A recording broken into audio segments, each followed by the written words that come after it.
Not flying this week, but here's some pilot content for you. It's come to my attention that a lot of people don't understand we only fly one type of airplane. So here's a little behind the scenes on how that all works.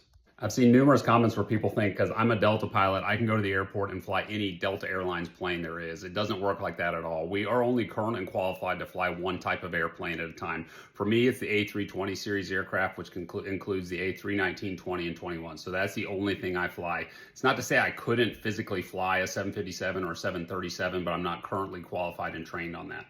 The procedures and information you need to know for one specific type of airplane is extremely specific. I got a lot of knowledge in my head about my airplane and not so much about the other airplanes that I used to fly. So when we check out on a new airplane, we go to a training course that's about 1 month long to learn that specific airplane, get checked out in that, do a check ride in that.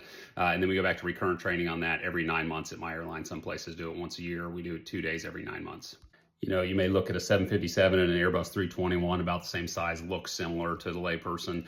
They're extremely different to fly. I've flown them both, and it's a whole different ballgame. It's been over 20 years since I've flown a 757. Now, that's not to say if there was some emergency and both pilots died, I couldn't get up there and safely get it on the ground, but operationally, I'm not proficient to fly that airplane through all emergency procedures and scenarios that may come up.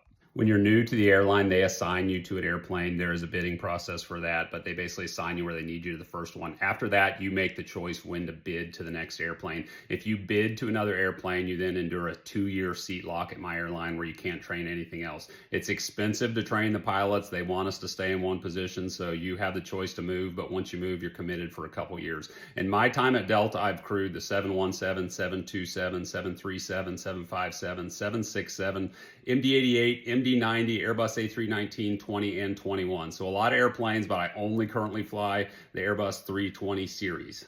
All our bids are type and seat specific. So you either bid for captain or first officer. It's based on seniority, what you can hold. Personally, me, I can hold captain on any airplane I want at Delta. I choose to stay on the Airbus 320 series because that's what I like. And I only fly it as captain. I'm not checked out to fly it in the right seat as a first officer. First officers and captains have different duties. I've been on the Airbus for about 5 years now. I've never once a single time started an engine on it. Never have done it. That's the first officer's responsibility. I got other duties while he's doing that or he or she's doing that. So it's a little bit different than most people think, but basically you fly one type of airplane, you're good at that one type of airplane, and then if you decide to change down the road, you can do that. It's all, pilot choice after the first initial assignment. So that's a little bit behind the scenes on that.